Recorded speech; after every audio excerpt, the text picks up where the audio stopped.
जगज्जालपालं कनत्कण्ठमालं शरच्चन्द्रबालं महादैत्यकालं नभोनीलकायं दुरावारमायं सुपद्मासहायं भजेऽहं भजेऽहम् सदाम्भोधिवासं गलत्पुष्पहासं जगत्सन्निवासं शदादित्यभासं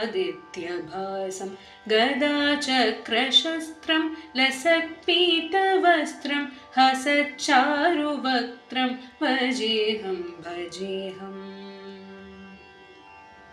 रमाकण्ठहारं श्रुतिव्रातसारं जलान्तर्विहारं धराभारहारं चिदानन्दरूपं मनोज्ञस्वरूपं धृतानेकरूपं भजेऽहं भजेऽहम् जराजन्महीनं परानन्दपीनं समाधानलीनं सदैवानवीनं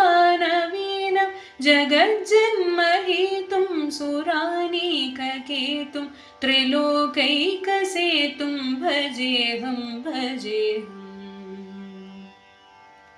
कृताम्नायगानं खगाधीशयानं विमुक्तिर्निदानं हरारातिमानं स्वभक्तानुकूलं जगद्वृक्षमूलं निरस्तार्थशूलं भजेऽहं भजेऽहम्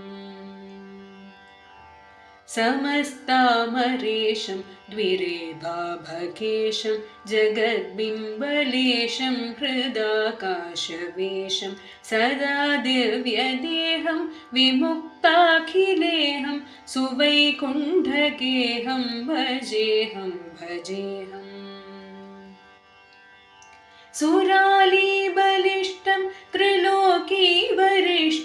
गुरुणागरिष्ठं स्वरूपैकनिष्ठं सदा युद्धधीरं महावीरवीरं भवाम्भोधितीरं भजेऽहं भजेऽहम् रमावामभागं तलालग्ननागं कृताधीनयागं गतारागरागं मुनीन्द्रैः सुगीतं सुरैः सम्परीतं गुणौकैरतीतं भजेऽहं भजेऽहम् इदं यस्तु नित्यं समाधाय चित्तं पठेदष्टकं कण्ठहारं मुरारे स विष्णोर्विशोकं ध्रुवं याति लोकं जराजन्मशोकं पुनर्विन्दते नो इति श्रीपरमहंसस्वामी ब्रह्मानन्दविरचितं श्रीहरिस्तोत्रम्।